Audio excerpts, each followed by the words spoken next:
Live from the 607 is the ODPH Entertainment Edition, where we're talking movies, comics, TV, and more. Why don't you join in the conversation? Hashtag ODPH, because here we go.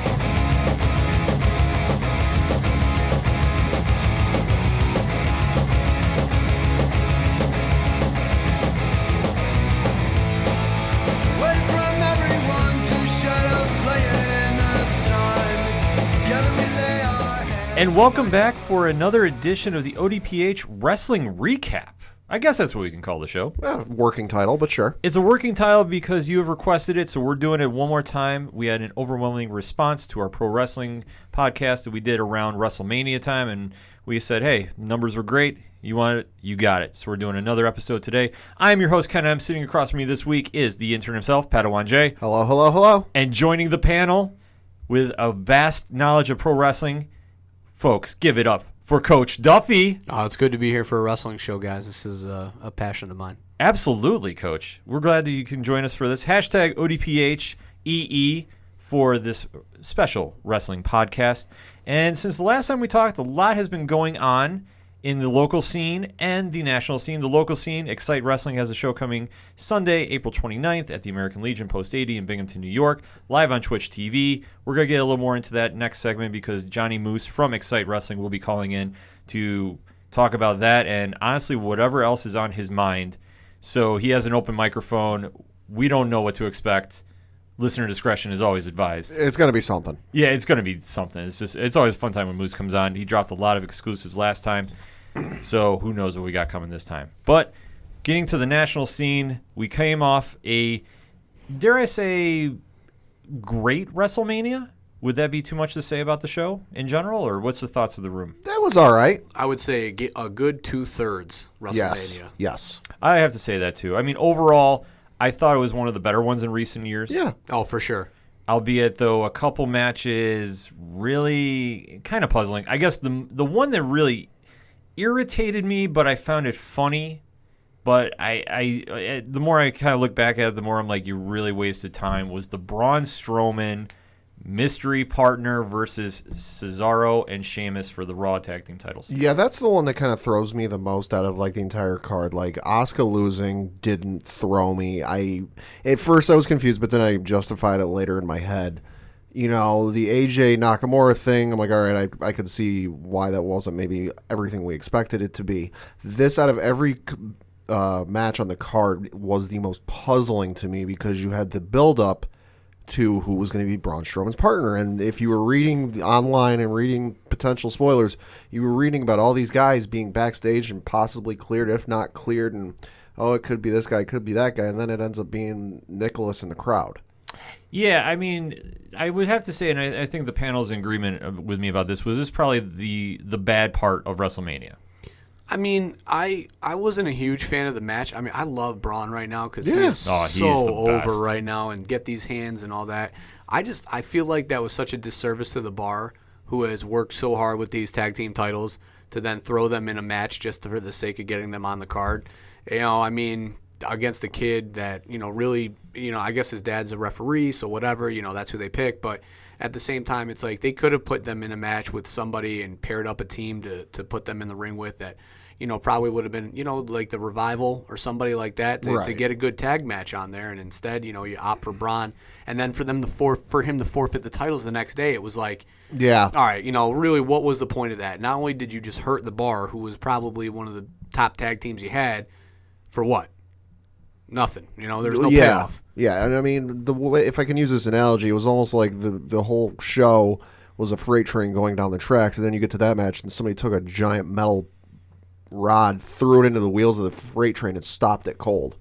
Because, like you said, you got no payoff off of it. Honestly, it was a gimmick and something that I would have expected it on Monday night at like 10:15 or something absurd where they know people aren't really going to be watching. Yeah, I mean, to have, like, that's your tag team titles, you know, and I know that, you know, Vince and them aren't high on the tag team titles as far as, like, them being a main eventer, but, I mean, the Bar works hard, Cesaro's great, you know, even Sheamus in this spot with Cesaro's worked well.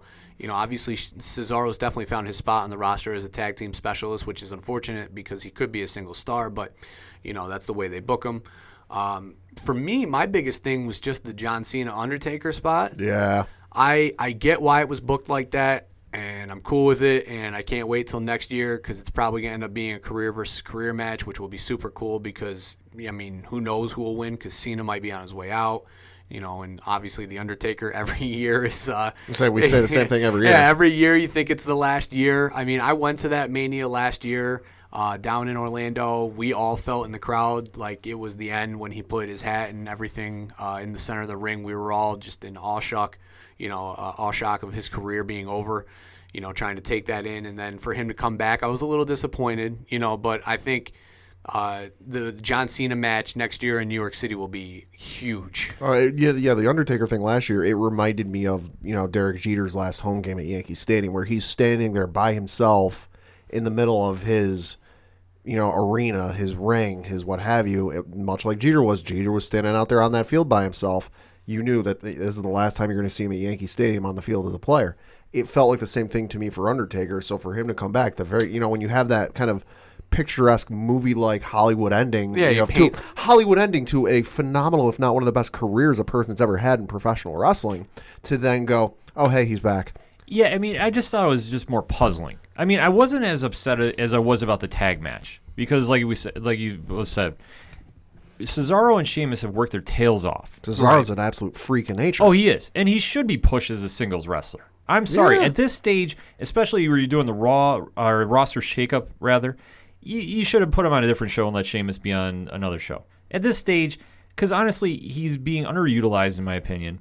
And if you're going to make him in this tag team division and then you kind of do this to their title run, I mean, Right. It doesn't make sense, especially because they had so many healthy people backstage that could have came back for a quick debut. Oh, yeah. Samoa Joe, Big Cass. If the rumor was they were banking on Rey Mysterio till he got hurt to come back. I mean, if there really was no plan B except to just add a quick humor thing to it, I mean, they could have gone a lot of different routes with it. I just didn't buy it so much. With Cena, though, I think at this stage, he's been doing more acting and he's been kind of straying away to the part-time schedule. Right. So for him to come back against The Undertaker, I mean, I find it more puzzling for Taker to come back because especially he had his storybook ending. Right. That, he left everything in the center of the ring. He was done. What's the draw for him to come back? And then to not book it at all and give it any time or anything, just seeing to come out and basically act like a little kid throwing a temper tantrum that he wasn't getting a match.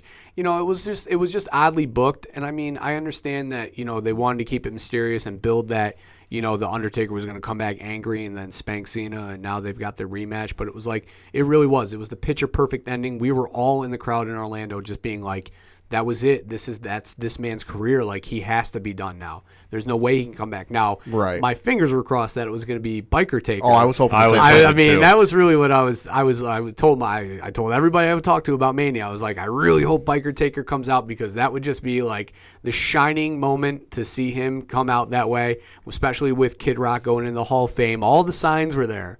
And then, we just got Taker and some lightning bolts and, No, I mean, and going back to your point about Cena, it made no sense for him to be coming. I can understand him coming out and cutting the promos he did, oh, why aren't you answering? Yada, yada, yada. But for him to come out and go, oh, I lost this match and, I lost that match. Well, it looks like I'm not going to have a match at WrestleMania. And I know I said it, and I know a couple of our friends said it. You're John Cena. You're tied with Ric Flair for the most championships in history. You can't tell me there's one person in the back that said, yeah, I'll have a match with you at WrestleMania. Right. Or would it have made more sense if he wanted to add some prestige to the Andre the Giant Battle Royal? Yeah. I mean, that would have made more sense if you really had nothing for him. Yeah. Right, yeah. He could have been in a match. It's not like he couldn't have been hey, I'm in the Andre Memorial. Yeah. He could have easily been in that. So it was very... I mean, let's just it is what it is. It was obvious that it was going to end up being Taker. It was just a matter of how it was going to be Taker. Yeah. My big issue with that was you had, what was it, a month leading up to Mania where he's coming out there cutting promos of his life, which were all good promos. Right. But then just no payoff each week. No payoff, no payoff, no payoff until it's blatantly obvious in the room. Okay, we know Taker's coming back. Yeah, just announce the darn thing. And you see that he's doing the workouts and everything, and it was on Twitter that he was working out and everything. So obviously the signs were there that he was coming back. So it's why not promote it? And now, they're banking on him working 4 matches this year.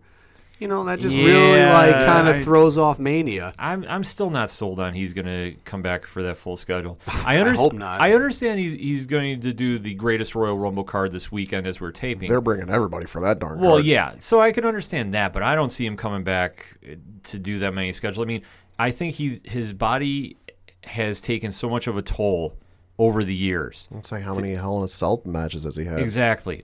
He's earned the right. If he doesn't do it, he can just appear at Mania every year, and that could be his one, and that's perfectly fine. To just do it, I mean, I don't know. I just don't buy it. We'll say that's why it surprised me the one year he and Lesnar had a match at SummerSlam. I was like, wait, what? Yeah. Well, I think they wanted to build off the losing of the streak. I mean, that made sense to do it, especially if you're going to do it at the second biggest show of the year, arguably, because you can argue Rumble's get his win back. Yeah, to get his win back, and then just that match just turned messy. And I mean, obviously, the world title match too was a little bit of a hiccup too. Or the Universal title, I'm sorry, was a little bit of a hiccup too. Yeah, I mean that was, but I mean, granted, I thought it was a great idea to have Lesnar retain because usually you don't have that happen at Mania. Well, I thought what was great though was that Dana White was coming out here, and obviously it was all work that we all were like, oh, they worked everybody because Dana White came out on that Fox Sports show and basically said all but. Dana, that, Brock was coming back. So we were all, I mean, as wrestling fans, probably all like, all right, Roman's going over. We don't have a choice here. Oh, any prediction articles or videos I saw before Mania, everybody and their mother had Roman winning that match. Because everyone was like, well, Brock's going back to UFC, so he's not going to retain. So obviously in my blog post before the prediction, I said that how funny would this be if this was all just a stunt? And then sure enough, and I just put it in there as being a chuckle, haha, like Brock's leaving, And then all of a sudden, Roman, starts the match out hot like he would. And then here comes Brock. And then he wins the match. And I was like, son of a gun, they're actually doing this. And then obviously the contract comes out and then, he resigns. So it was well played. I mean, and I think that they have to do that for especially the internet fans. Oh, for sure. You got to keep throwing curveballs to keep it interesting. I think if they didn't do that, I mean, it's too predictable, and then you really kind of lose interest. I will say, though, let me ask the panel this. What was your favorite match of the night, starting with Coach? I'm going to go with that IC match in the beginning. That's probably my favorite match of the night, and then probably a close second would be the ladies match, the Charlotte and Asuka match would be number 2. And then if I had to pick a top 3, I guess I would do the Angle and Rousey match. But the IC title match to me I thought was great, especially considering it's a triple threat match. And every guy, Stone Cold on his podcast always talks about how difficult those matches are to work and everything. Yeah. So for those guys to put on a match that they did, the quality that they did, looked great. And it came off great, too. I mean, even with Seth going over, I mean, I'm a Balor guy, so Seth going over was great, too. I think it just builds up for that feud. Oh, yeah, I have to agree with Coach on this one. The IC title for me was definitely my favorite, although close second for me was the mixed tag match with Kurt and Ronda. Just because I hadn't really seen, other than the videos they put out themselves, they being WWE, I really hadn't seen much of her work in the ring or what she looked like. So I just didn't know how she was going to look and how good it was going to be, how bad it could potentially be. It turned out better than I thought it was going to be. I have to agree with you both. I thought the best match of the night was the IC match because Seth Rollins right now is the guy on both shows. He is wrestling the best matches on both shows. And he's getting the best reaction. Look at every time his music hits. I understand the Mania crowd is going to scream burn it down at the top of their lungs, but when you get the week after and the week after, they're still being loud as you-know-what speaks to him. Yeah, I mean, he's not being booked great either. I mean, it's not like he's getting booked like he's the hottest wrestler either. No, he's not. But every match he's been in. But I think it's also the testament to Finn Balor, too, because they've been pairing them together in matches against each other. Right.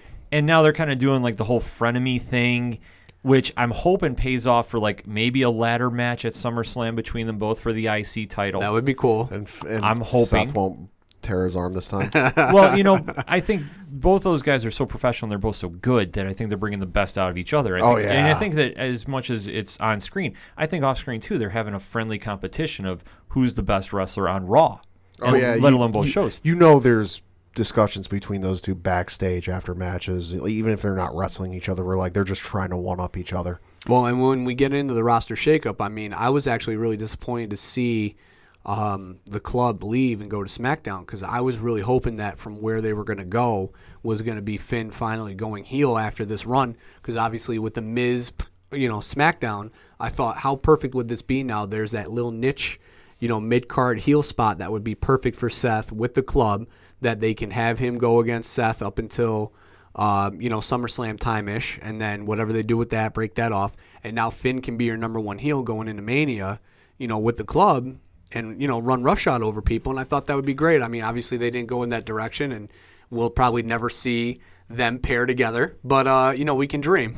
Yeah, absolutely. I mean, I think the possibilities are there. They just have a lot of different directions they can go with it, but especially now that they're doing joint pay-per-views, that you might not need to have the club on with Balor, but they can also do a run-in if they need to. I mean, they can go back and forth if they want to. Yeah. I think that's one nice thing about having split pay-per-views.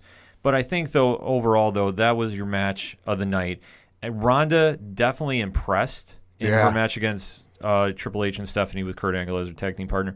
Did a lot better than I thought she was going to do under the spotlight. Well, yes. I was going to say, too, with that whole match, normally when they put in somebody that's a first-timer, first time in the ring and everything like that, they'll pair them with somebody that has, some experience. And Stephanie, not that Stephanie obviously, isn't inexperienced, but she hasn't gotten in the ring and taken actual bumps in probably 10, 15 years. Yeah. So, I mean, to throw Ronda in there with her and them look good together was really, really impressive. Well, to be fair, I'm with you there on the Stephanie thing. She does have experience, but her experience is nowhere near as high as some other folks on the roster. Yeah, sure. But you could not have paired Ronda with two better people in Kurt and Triple H for her first match. You couldn't have done that any better.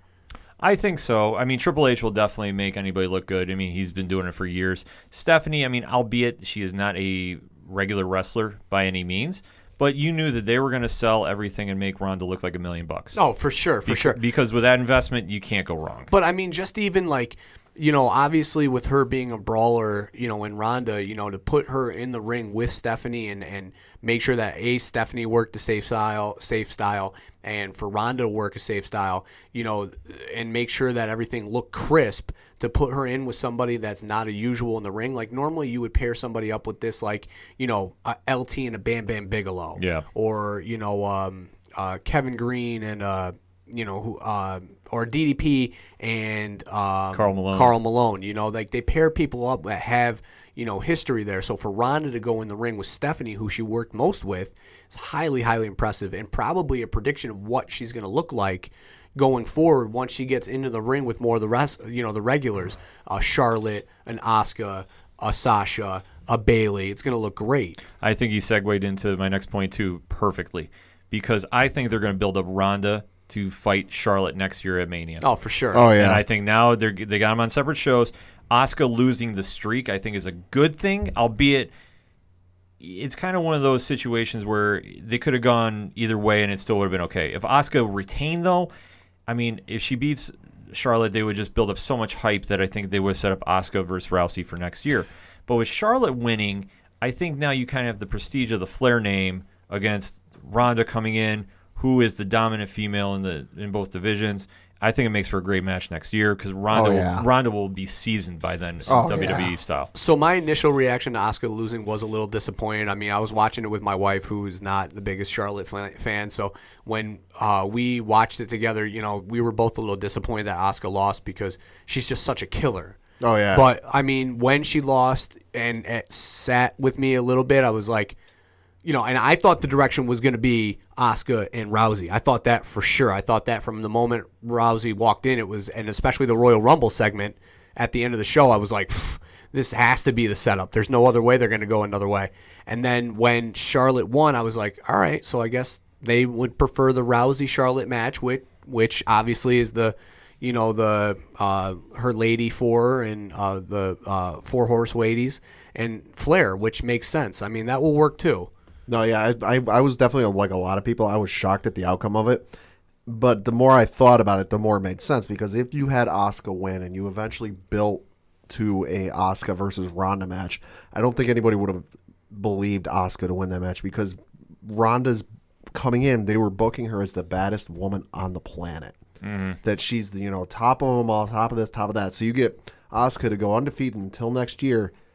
I don't think anybody would have believed her to win. I think they would have been fully expecting Like Ronda to tee win. it up that way, yeah. Yeah, because you're billing her for a solid year as the baddest woman on the planet.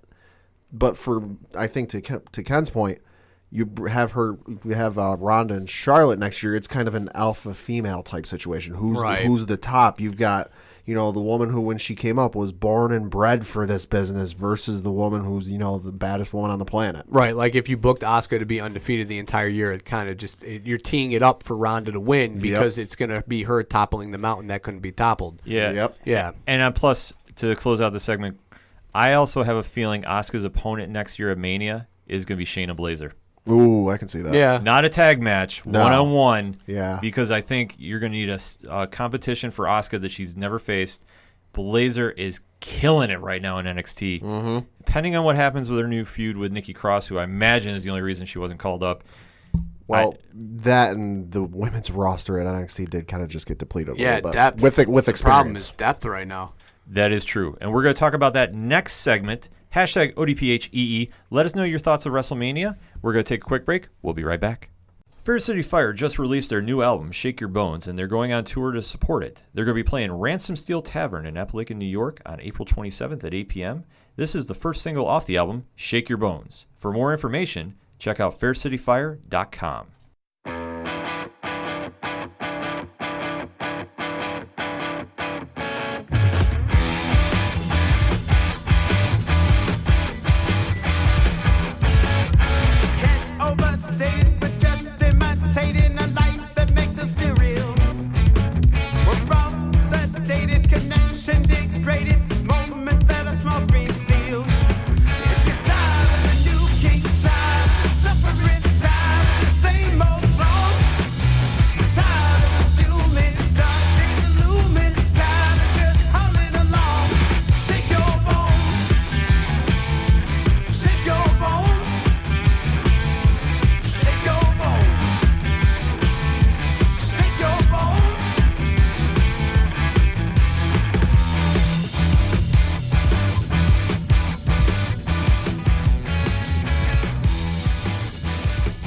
Coming back for part 2 of our WrestleMania segment on this week's ODPH Entertainment Edition wrestling show.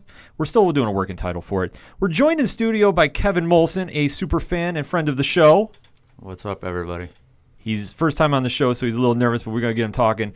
Raw and SmackDown roster shakeups. Raw definitely made out well, but I think SmackDown took the prize at the end of the day. Raw got Bobby Roode, Baron Corbin, Drew McIntyre, Dolph Ziggler, Natalya, the Fashion Police, Kevin Owens, Sami Zayn, the Riot Squad, Jinder Mahal, Zack Ryder, Mojo Rawley, The Ascension, Noe Jose, and Chad Gable. Also Ember Moon and Authors of Pain.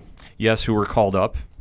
And SmackDown got Samoa Joe, The Miz, Jeff Hardy, Absolution, Big Cass, Asuka, Anderson and Gallows, The Bar, Andreas Cien Almos, R-Truth, and Sanity eventually because they're doing promos for him. Right.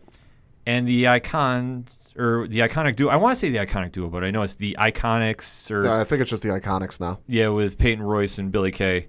Am I missing anybody, gentlemen? Not that I can think of. Not that I can think of.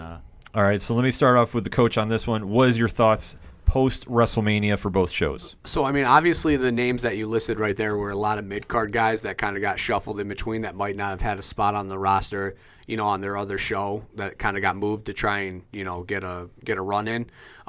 Miz going to SmackDown I think is awesome. I think everybody's probably excited to see him and Bryan go at it finally one-on-one. I was a little disappointed to see the club move from Raw to SmackDown, like I said in the previous segment. I really was hoping they were going to pair him with Finn at some point so we could see the club in WWE. I think that would be awesome. I think they could make a lot of money with that, especially as a heel. Finn Balor, I think, would be awesome. And then the Drew McIntyre and Dolph Ziggler tag team came out of left field. I mean, I was not expecting that. I'm looking forward to the storyline to see kind of where that goes from here, but I was very surprised by that pairing. Yeah, I love how Dolph showed up on Monday with Drew and they had a match or whatever it was, and they get to interview in the ring after the match, and Dolph goes, I came back to Monday Night Raw, but I didn't come alone. And I'm like, yeah, that's a bodyguard if ever I saw one. That was very surprising because I did not think those two would get paired together.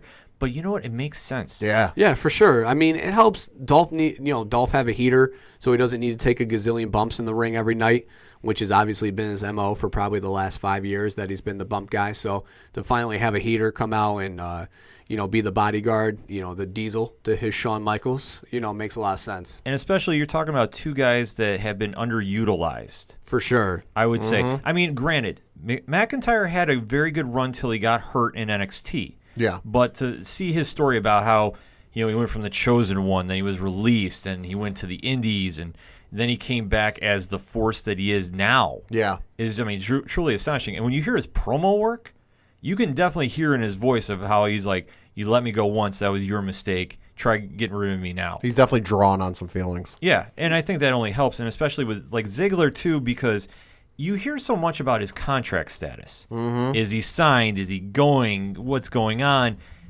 I mean, he's probably the biggest X factor on both rosters right now because you really don't know what he's doing. If this gimmick works and it keeps him there, great. Yes. If not, he's going to be the next Cody Rhodes on the indie scene, in my opinion. I can see it. Yeah. Kev, what's your thoughts on it? Well, I definitely think that they'll probably keep the whole Drew McIntyre, Dolph Ziggler thing for like 2-3 months, maybe, have a tag run or something. But I definitely see McIntyre turning on Ziggler, and that'd be his first big singles feud since he got to the main roster again. So, yeah, I'm excited to see where he goes, and I think you're right too. I think eventually he is due to go for a singles run. I mean, personally, I want to see him against Strowman. Oh, Lord. Yeah. Oh, Lord. I want to see. You want to talk about a hard-hitting match?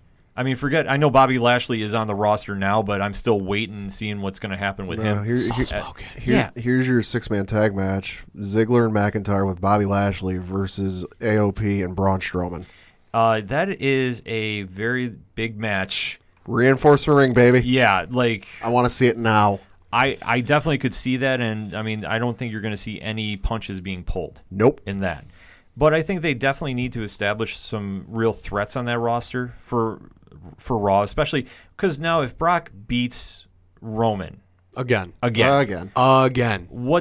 happens now? You need to establish a true number one contender. I mean, honestly, I've been saying it for a long time. It's Braun. Yes. It has to be. There's nobody else on that roster that can stand up with Lesnar right now. And Vince is invested Raw, in the character. On Raw, yeah. Well, he's getting himself over, and he's doing it the right way. Well, that was my problem with Seth with the club being split to SmackDown because obviously I think Finn has a run in him as the Universal Champion. For God's sakes, they put it on him originally because he has a run in him. And they keep referencing it. Yeah, and they keep referencing it and everything. And I mean, for him to get robbed of the title just because of a shoulder injury, which wasn't his fault. And I know, everybody obviously knows that Vince, when somebody gets hurt, he sees injury signs and he gets nervous. But I mean, that injury was a fluke thing from a power bomb that was, delivered improperly. Nothing that he could have controlled. He had to protect himself from that bump. So I think that if he could have had the club there with him to pair him and have heaters there to go against Brock, even if you had to put Brock back as a face, which with Paul Heyman, at his side, Brock could literally be a face on one Monday, a heel the next Monday. He's interchangeable with Paul. That Seth or Finn could have been the heel to go against him and, either win the championship or go from there, There's so many different ways they can go, and I'm even going to throw a crazy idea out there. What we're saying about, the club should have been with Finn, and they should have had the Balor Club on there. You now have Finn on Raw. You have AJ Styles on SmackDown. Do you think they would do the club, whatever you want to call it, on both shows? For the first time ever, have like a universal faction? I could see it. Yeah, I mean, I don't know. With the way that they're talking about making sure that they keep them separate, at least, show-wise, because that's what happened before, was obviously Raw, every once in a while would be a quote-unquote super show, and then all of a sudden it started to become the next Monday is a super show, and the Monday after that is a super show. Well, the reason I bring that up is I know that we caught SmackDown, and I'm not sure if you did, Coach. Did you notice the gear that Gallows and Anderson wore out? I did not know. It was the OGBC Balor Club. They wore the Balor Club shirts. Yeah. Okay. So I was kind of going, Usually when you go to a different show, I mean, they weren't on the first show when they were traded over. Right. Maybe they were getting new gear. Could be.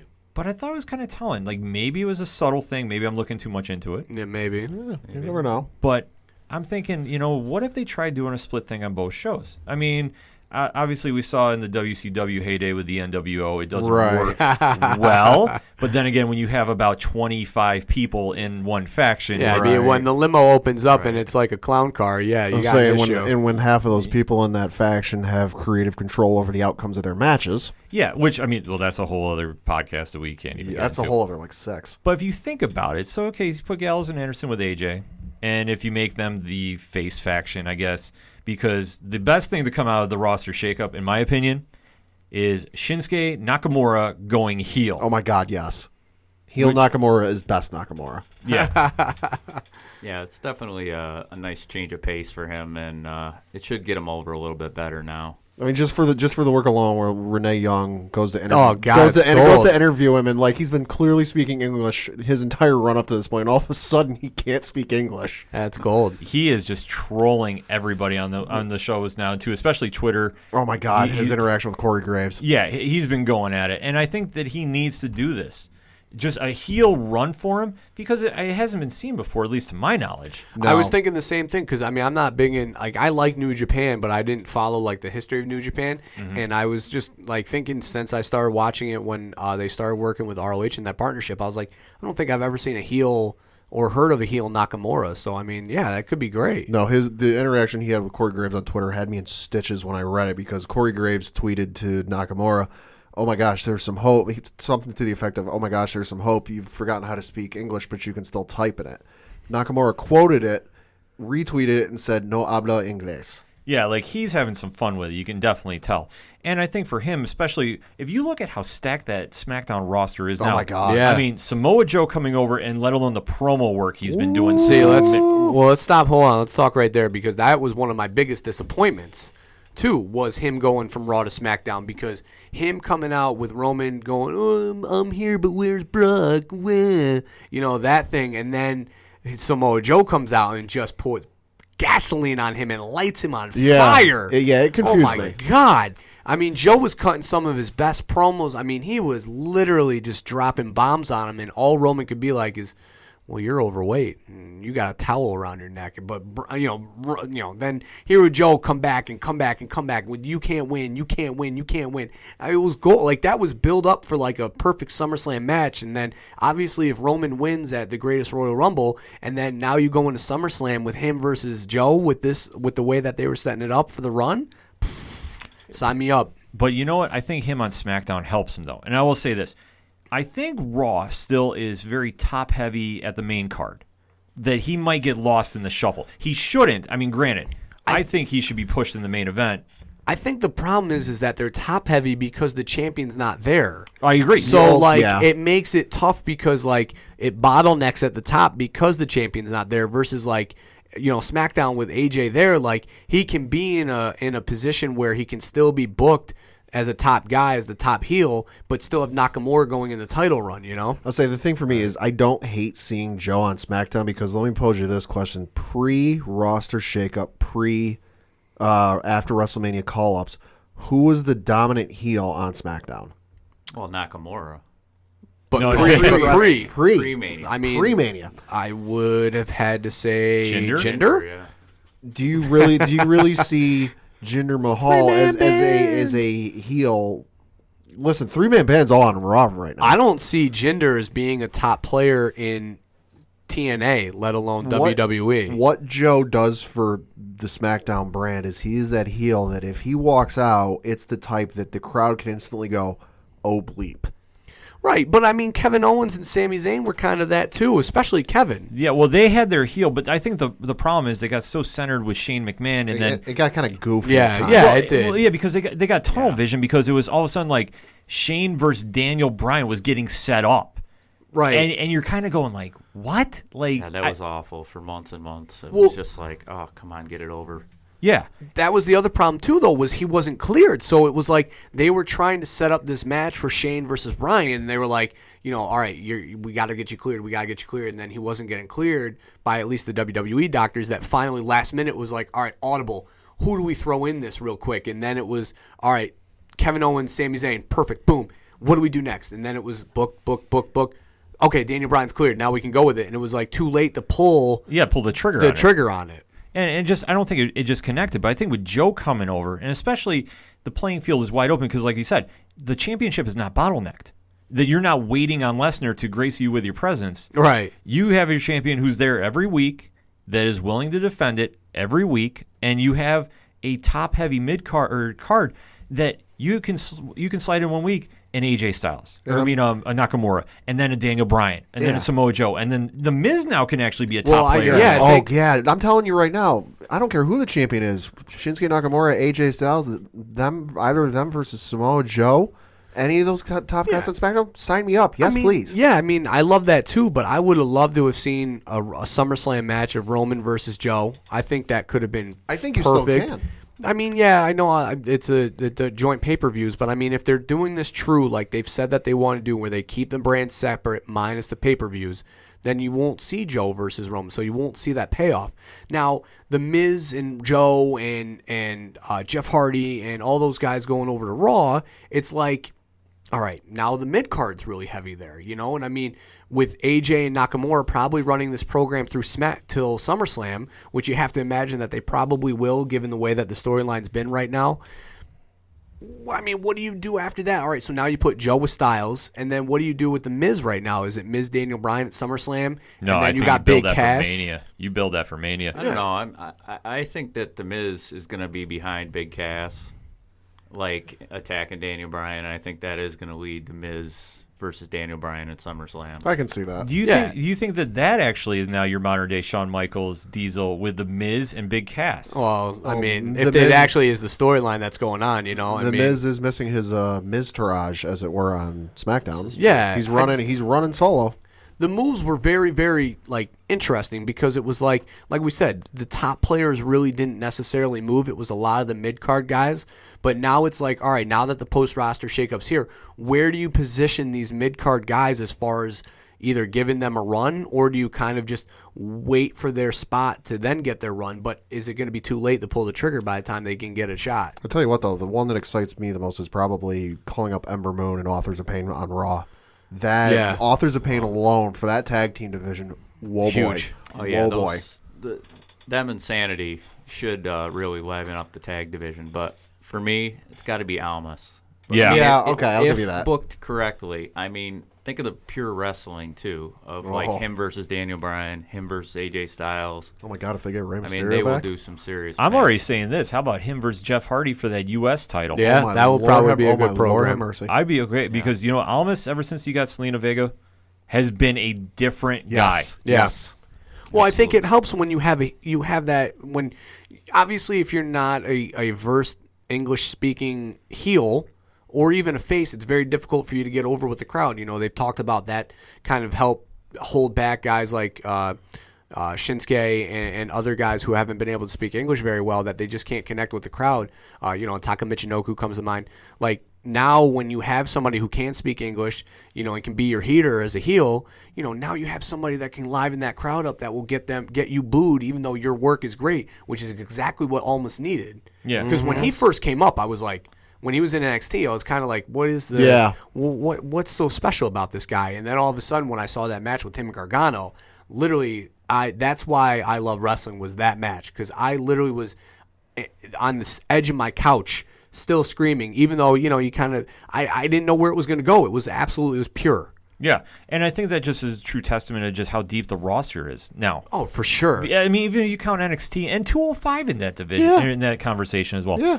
All four brands are looking very good. Yeah, I mean, I think SmackDown is looking a little better than Raw just for the pure wrestling aspect, but I think Raw has got a lot of more stars that are already established. Oh, yeah. Raw's got the big boys, too. Yeah, I mean, yeah. they're- Yeah, Raw to me is kind of the more questioning one for me, and I mean that in the way that I don't really know how they're going to go with it. Because SmackDown, I'm already getting matches made in my head that I want to see. Raw, it's kind of like, okay, I'm not 100% sure on anything. Like we just said before, Seth Rollins is wrestling the best wrestling of his career possibly right now. Mm-hmm. Oh, yeah. And he's the Intercontinental Champion. Because, you know why? Because their regular champion doesn't appear every week. Exactly. So what does that tell you from a depth standpoint for Raw? That it is top heavy. Oh, and yeah. deep deep. Then you look at SmackDown, and you've got your two top guys in Nakamura and AJ, and then you've got a lot of mid-card depth. And then you look at NXT, and you got Adam Cole, baby, and you got all those guys down there that are Roderick Strong. Oh, yeah. You got Ricochet, EC3. I mean, my God, this is that second coming of NXT So that Triple H was projecting. Are filling. Yeah, exactly. Like Triple H was talking about that NXT was going to load up again, and that's like when the roster that was there before Finn. When Finn had that really long run with the title, that was probably the last time that the roster was as depleted as it was previously to this now group there. You got Aleister Black. I mean, that whole NXT roster is so loaded that when they get up, people are going to have to get fired. There's just not going to be a choice. It's going to be really weird to see everybody's spot on there. That, it's just when they do call-ups, I mean, now especially, it's like you really got to be standing out from the crowd.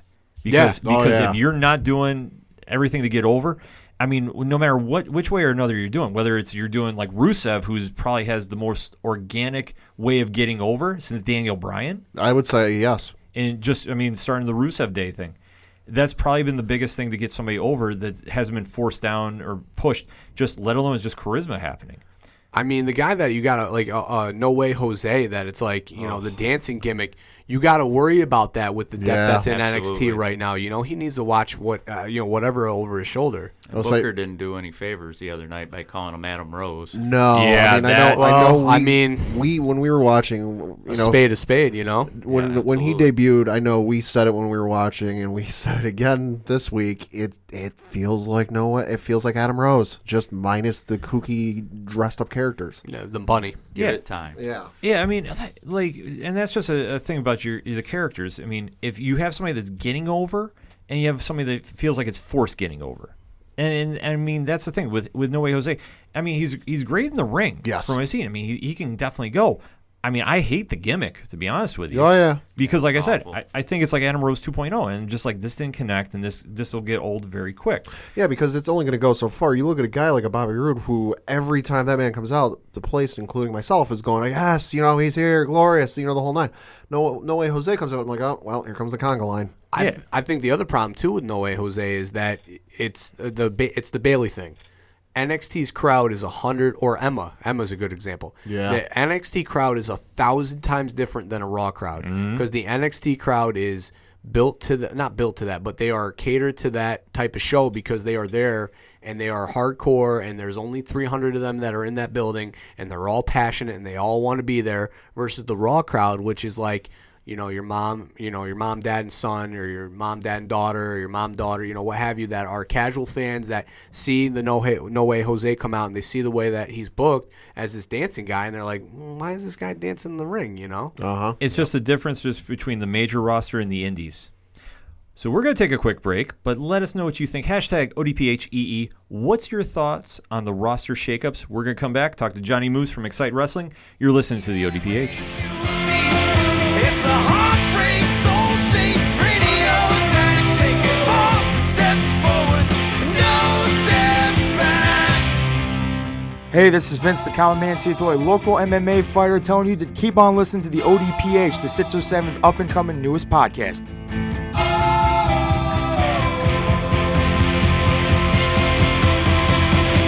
We knew right where we'd be, floating on the airwaves, you see. It's a heartbreak, soul-shaped radio attack. Taking 4 steps forward and no steps back. We knew right where we'd be. Coming back for the third segment on this week's pro wrestling edition of the ODPH. And this weekend, Xcite Wrestling is back at the Post 80 American Legion, Binghamton, New York, Sunday, April 29th, live on Twitch TV if you can't make it in. Folks, the man needs no introduction. Jonny Moose from Xcite Wrestling is on the phone. John, what is going on? Well, you kind of gave me an introduction. Yeah, that's true. It's just force of habit. I guess I did need an introduction. Hi, guys. How are ya? Doing well. What's going on, Moose? What's up, Moose? Cool. Moose. So we got a show. You guys are talking wrestling, all that good stuff. Yeah, absolutely. It's like excited, pun intended, for this Sunday. I see what you did there.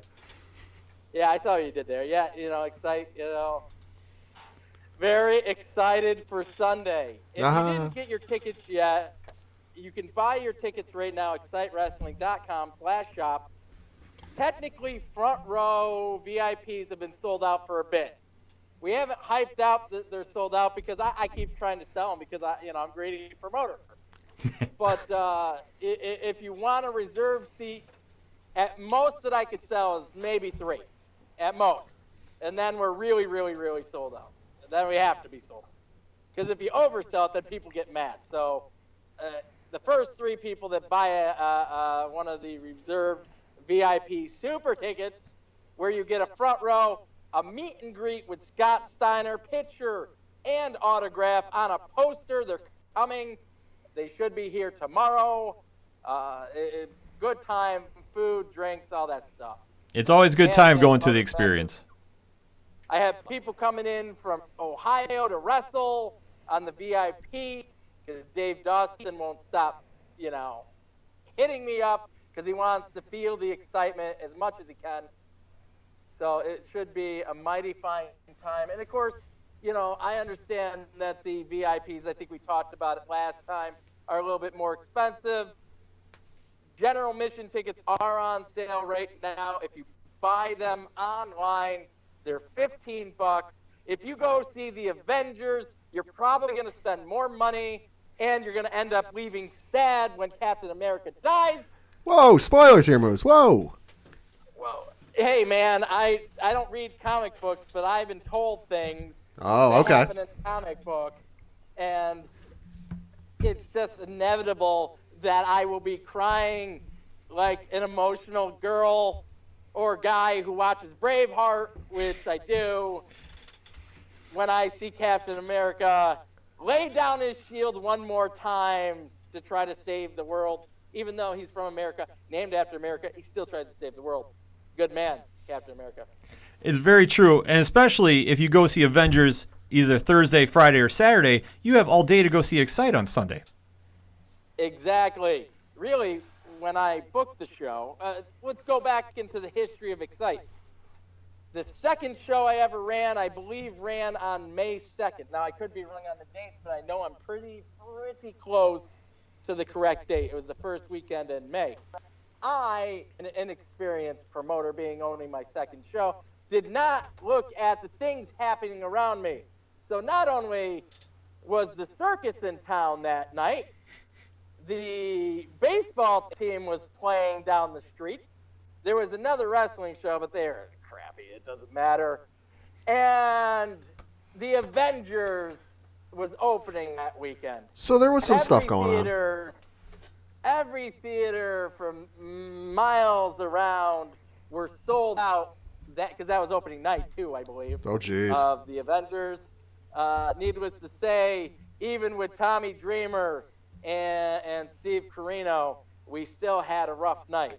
We did okay, though. Surprisingly okay, all things considered. But, I've tried to learn to even look at movies or look at baseball games, look at hockey games, look at the things happening around and try not to book at the same time. Now, I booked a weekend that was free and clear of any worldwide blockbuster breaking records on just pre-sale type movies. Then they moved the date on me. That's on Marvel. And Disney. That's not on me. This is true. They're trying to squash the little guy here. Exactly. So, what are you going to do? We're actually selling a bunch of tickets. It should be a good time. Scott Steiner, we're unleashing Scott Steiner on the American Legion post-80.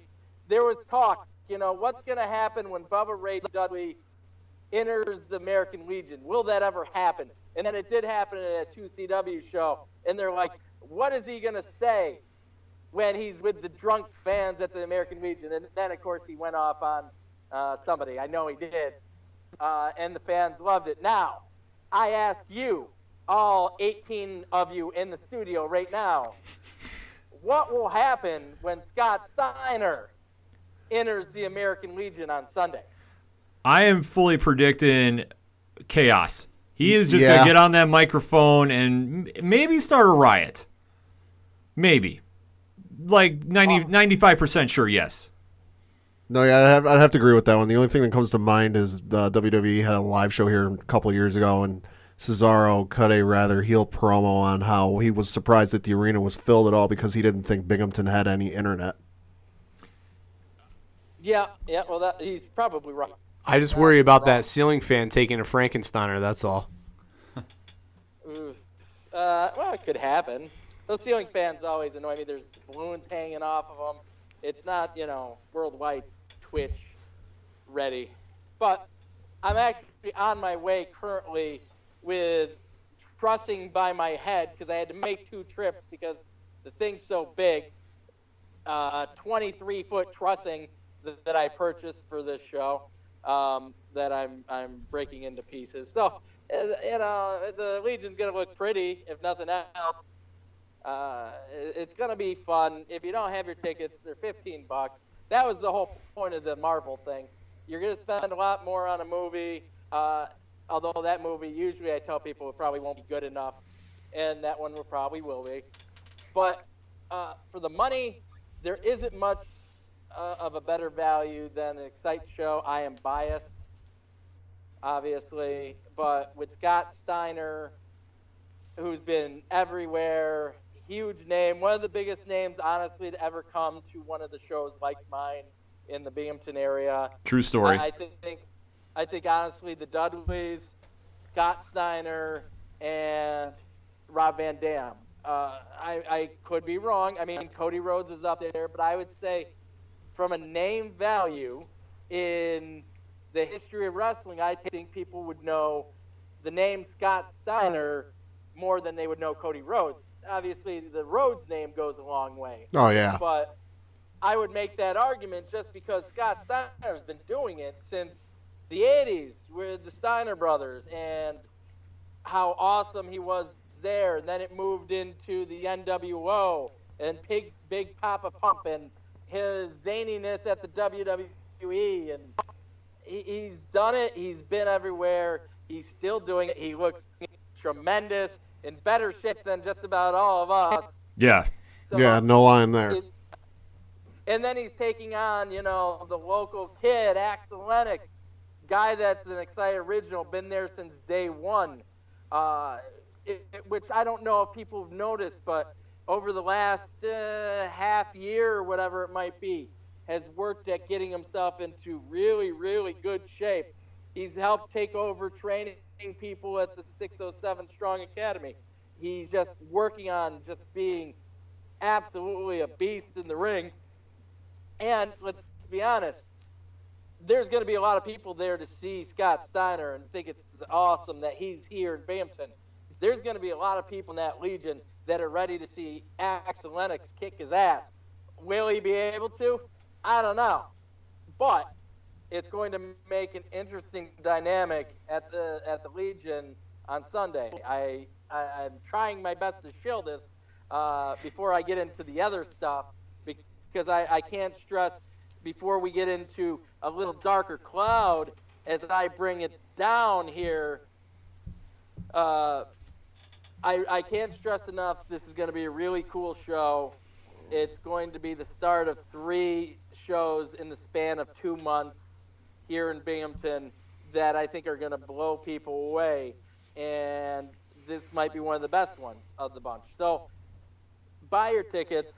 Come out and support us. If you buy them at the door, they're $20. So if you buy them ahead of time online, you save $5. Even at $20, still not a bad deal, all things considered, for what you get. And you guys know, usually you don't sit in seats.